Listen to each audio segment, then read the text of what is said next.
For today, a lone B-58, her three-man flight crew, her able ground crew, all members of SAC's 43rd Bomb Wing, will make an assault on 3 transcontinental speed records.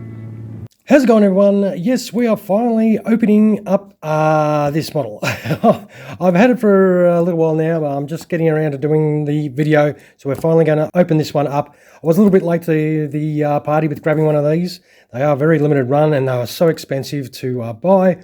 But after watching a great review by the Dutch Diecast collector, I thought, you know what? I don't want to miss out. So I did make some sacrifices, sold some body parts, and got some money up and forked up some cash and got my own. So what we'll do is we'll get this model out of this cardboard box, because this is pretty bloody boring to stare at. All right, so let's get this thing open. Now, of course, once you got it out of the cardboard box, it is in a big foam box. So you've got to get that foam part off. And then there's another box. So it's like a Russian doll. You do have to get it out of this box as well. So we'll quickly take the foam off the bottom here. Now, with the foam off, you do finally get access to this timber case that your model is, I'm assuming, in. Of course, it has got a cardboard piece around it, which we're going to have to, I think, slide off. So we'll see if we can slide that out. Jesus, not easy. All right, we've got a bit of a start. Let's see if we can get that cover off without... Jeez, it doesn't want to come off. There we go. And it's got some, nice hinges, the wood grain finish. It's got a big template on the top there, just in case you're not sure what you got. It does sort of look a little bit scratched on that. Now, I guess we're going to have a look inside, aren't we? So obviously this is the B-58A Hustler from Calibre Wings, and the B-58 was a supersonic strategic US bomber, which was entering service in 1960 with a 3-man crew. It was the first to be capable of a Mach 2 flight. Now 116 aircraft were made, and it was retired in 1970. Now our model is from the United States Air Force's 65th Bombardment Squadron, and would participate in the prestigious Bendix Trophy speed race. Now it's got some little helpful instructions to help you get it out of the box, of course, and there is that wonderful Bendix Trophy winner aircraft is sitting in here, hiding away. Now the Bendix Trophy races began in 1931, I think it was, and the winner, of course, would receive prize money. The last Bendix Trophy race would occur in 1962 and would be won by our aircraft right here. Now, it does have the pieces in this little foam packet as well. And that's that Bendix Trophy winning aircraft. Boy, oh boy, that does look freaking awesome. Now, the B-58 would go on to set 19 speed records, but also would suffer over 20% losses in accidents. 24 aircraft would be lost in crashes. Now, our model actually here still survives and can be seen in the metal, of course, at the National Museum of the United States Air Force in Dayton, Ohio. And these, of course, were a limited run of 1,500, I believe. Initially 1,000, but then they increased it to 1,500. So we have number 255 out of 1,500. So, yeah, if you do want one of these, they, as I said, they are pricey. All right, so it does come with a stand all ready to go. That is a very unique stand. You can adjust the height by threading throughout that. That does look pretty cool. It does have a little remove before flight on there. That does look very nice. Of course, and that big old B-58 sitting right in there. Let's have a grab of it, I suppose. Jeez. Where do we grab it? Actually, geez, it comes out really nicely. Boy, oh boy, this is amazeballs, I'll tell you that much.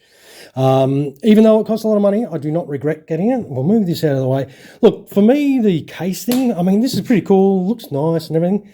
But it's just a case. It's kind of, if you're going to be displaying your beautiful model, this thing just sits in your cupboard for the rest of its life. It would be nice if maybe they do future ones where you can actually have an option without a case. It just comes in a cardboard cover like sort of normal models. We'll move this case out of the way because it is big, it is heavy, there is a lot of weight in this. So yeah, It would be maybe cool if they did like a little option where you could actually reduce the price of the model as well if you did not want sort of a fancy type case. But we'll zoom in and we'll see some of these incredible details. Check out that. Man, look at all the individual rivets and everything on there. That is just insane. This has definitely got to be one of the best looking models available. Oh boy. The metal finish on this is just nuts. You can see the reflection off there. Boy, oh boy. That does look crazy. Check out the details. Absolutely beautiful. Now I do believe these little hatches do open up. I'm not sure how easy that is to achieve. That one does. They're a little bit stiff, obviously. This being a new model, you just got to be a little bit careful. I sort of don't want to push down on that now because it is resisting going down. So it does go down without any drama, but yeah, these the hinges for where these are quite stiff. It is a little bit hard. You've got to get your nails right in there, but we will turn it over, have a little look underneath, of course, and check out the details throughout there. So obviously all the engine nacelles are going to have to be put on. It is in the in-flight option, of course, but all those rivet details, that is amazing. Definitely amazing. There is a little bit of looseness, which is a little bit of a shame. Yeah, that is a bit unfortunate, that section right in the middle. Such an expensive model, that is a little bit of a shame. But we'll just continue on. But I think overall the details and everything, just great. Yep, very happy. But what we'll do though is we'll zoom out. We'll set this up so we can actually have it in flight and look at it all together with the engines on it and see how it does look. All right, we'll be right back. All right, here we have it set up all together for in flight. Now, these ordnance areas and rails are magnetized, so you can just slip them on like that. The central tank area, that is magnetized as well. It doesn't fit sort of 100%. I don't know if that pin's supposed to go all the way in flush, but mine does not. Because if I try and push that down further, it starts coming up at the front. So it's not 100%, yeah, not 100% right. There is a sort of a blemish on the tank there, which is, I don't know whether that's a glue blemish or a paint blemish, but that is a little bit unfortunate. As you can see, it does move around a little bit, but it covers up your stand hole. So if you want to put it on your stand for in flight, you have to take that off anyway. So we'll just leave that off. But that is the big tank that you do get, but it sort of looks a bit sort of, I don't know, not 100% right. But I do have the luck with models. But this is how she's going to look all set up for in flight though. The engines went on nice enough, the nacelle sections.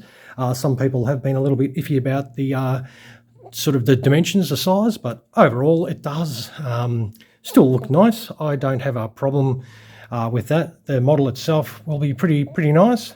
So look, it's mine. Mine sort of has a few issues. I don't know what. I reckon I'm just bloody cursed. But yeah, the whole movement, this does move around a lot. But this was a brand new model. But unfortunately, it's got yeah, it's just some little gap issues, and that just moves around a lot. It's not glued in. This area here is all plastic, so be very wary when you're pulling the engines and stuff like that off. You will peel that. You'll peel this section away from the die-cast part. This is metal, I think, but that's plastic. The insert here is all plastic, similar to, I suppose, like with the Corgi Vulcan. But if you do want to put it on the stand, that is your cool stand. You stick it in that stand hole, and you should be able to plonk this on the stand and have your awesome-looking Hustler on the stand. The stand is quite small, but there is a lot of sort of weight behind the aircraft. So look, you know me on stands anyway. I'm not a huge fan of stands, but this will be your beast of an aircraft on the stand, of course, but it is obviously a huge aircraft. The model is absolutely huge, as you can see. Sausage finger test. This thing is massive. You do put your pitot tube on there. Obviously, I did not get the early bird one, so you do have an alternative pitot tube if you got the early bird one, which has the different colours and a sort of little escape pod or something like that. But I just got the standard one. With this one, you just get the little baggie that does have, because these bombs come off as well, off those rails, so you can put them on the stands if you want to have the bombs sitting next to the aircraft. You do get the larger ones, of course, if you want to put your actual big tank on like that. If you want to have it presented next to the aircraft, you do get, well, mine came with some extra nozzles, but I'm not sure. The nozzles on here look a lot bigger than what's supplied in this bag. But yeah, you do get a couple of these for the fronts of the intakes there, some little covers for that if you want to use them. But what we'll do though is we'll chuck some landing gear on this. So I'll do it off camera and it'll just be a little bit easier, I think. We'll quickly whack those modules in. They are relatively easy. I'm assuming they're going to be easy. The wheels roll. The modules are quite big. They're all plastic. They've got some okay detail in there. The paint, I don't know whether that's the correct colour. It looks quite pale, that colour. But I'm not 100% sure, but most likely it will be right, because I'm assuming they did go to town on the research on this, because they spent a lot of time getting this thing as right as possible. So, and I mean, it is, there's a lot of money invested in this, so you want to make sure the product is good, and I'm assuming it's going to be good. It looks to be magnetised, as you can see there. They are marked left and right, so if you're unsure which side to put them in, you won't muppet that up. And of course, that's just the nose wheel cover. All right, we'll set this up and we'll be back in just a moment. All right, I finally got these hatches open. I wanted to show you the details inside, because there is quite a lot of nice details inside. I don't want to grab it by here because of all the movement. That whole section does move. But let's see if I can lift it up, and we'll zoom in and have a look at some of those details. On mine, the hatches were really tight to get open, but it's worth the time and effort to get open. There is a lot of nice detail in there. There's little capsules in there. There's some gauge details inside there. It is quite hard to see it. But yeah, you've just got to be a little bit careful, I suppose, when trying to open these. If you get them open, it's well worth it. I wanted to show you at least with the hatches open, so you can see some of that detail. I'll actually see if I can do that so you can sort of see it a little bit better. The seat in there. It would be pretty confined in those little areas if you're one of those crew members, but no, better men than me fitting inside one of those. I definitely would not like to be in one of those positions. I think you do get like a tiny little porthole on the sides there for a little bit of light outside, but apart from that, you're in a little cave. All right, we'll get back to the rest of the video. As I said, I just wanted to show you the interior shots. I'll take photos, obviously, but it's a lot easier to show you some of the detail in the video. All right, let's keep rolling on. All right, here it is set up. The landing gear modules, they are quite easy to put in. They just drop straight in. The wheels do roll with really nice movement. There is a lot of actual tread on the tyres, so I do feel like they might be rubber tyres. You get to put this big tank back on, of course.